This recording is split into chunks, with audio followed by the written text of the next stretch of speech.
Welcome back, guys. Today we're going to be going over two knives from Tactile Knife Company. I've got the Rockwall and the Maverick. Both of these are, extraordinary knives, I think. Very well made. Not bad to look at. I'll start with the Rockwall here. We've got a knife that's about 7 inches long overall, closed length 4 inches, blade length 2.84 inches, titanium body, hardware, and back spacer.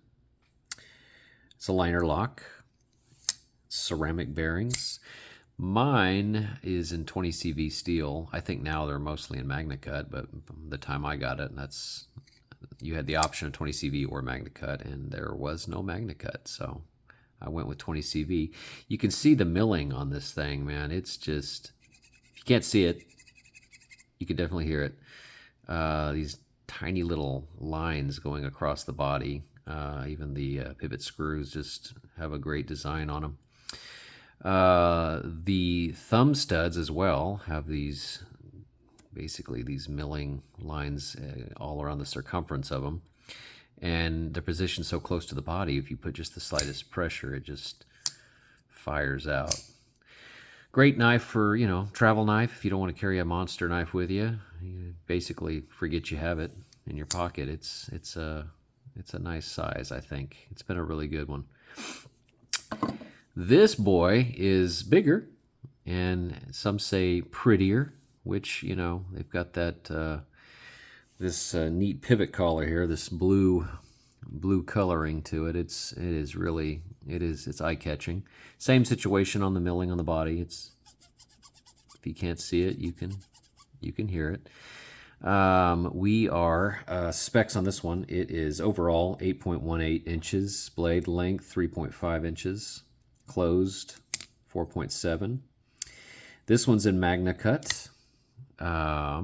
And it's got the, basically the locking mechanism's different. It's got the lock bar situation, so very fidgety.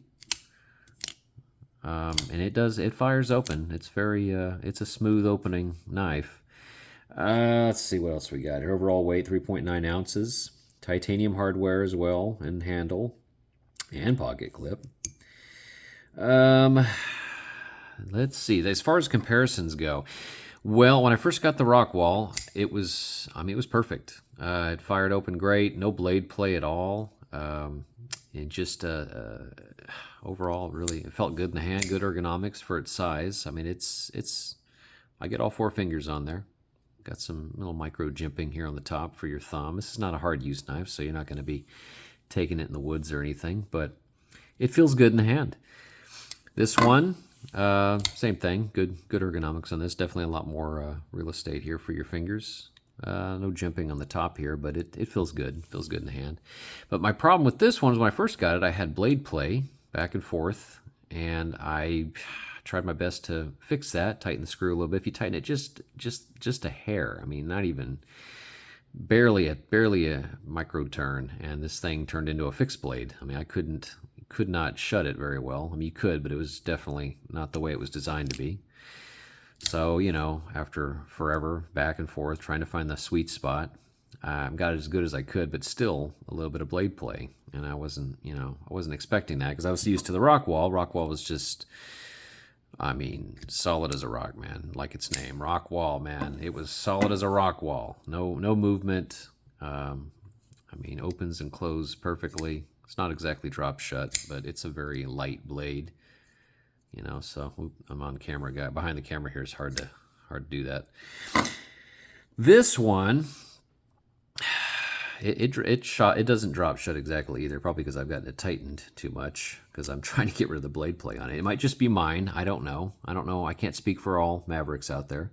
I do love this knife, but I was just a little bit, just a teensy wit, disappointed in the blade play. So the other day, I hadn't cleaned this one in a while, so I took it apart. Taking it apart is, ridiculously easy. Just 3 screws, and this thing was in pieces. Cleaned it, put it back together, and dead center. No issues, no blade play. perfect. This one is quite a bit more of an undertaking. With the Omega springs, or whatever they're calling their springs here with the locking mechanism. It took me quite a bit longer. I took it apart, cleaned it. I mean, it really didn't need much cleaning. A little oil in it just to see if that made any difference on certain aspects of it. Got it tightened back. And as far as screws go, I mean, we got 1, we got 2, 3. These things come out 4, 5, 6, 7. 7 screws. I mean, I'm not complaining. I understand there's going to be hardware with these things, but definitely a lot more difficult taking it apart. Got it back together and everything. It feels better than it did. Still got just the slightest bit, and maybe I'm just being a little picky, and that's probably the case. But leave it in the comments, guys. Which one do you like best? Which one, if any of those who have a Rockwall and a Maverick, which one are you more partial to? I mean, obviously, a lot of people are going to be more partial to the Maverick just based on its overall looks. It is a sleek design. This one's got a little more of a brickish appearance to it, but it does have some good curves. And I'm going to say I love them both equally, but I don't know. I found myself carrying the Rockwall maybe a little bit more. It could just be because of its size. But let me know what you guys think in the comments. That's about all I had to say today, guys. Thanks again for joining me and listening to my ramblings here. Please like and subscribe, and I will get back with more content for you. Thanks again, guys.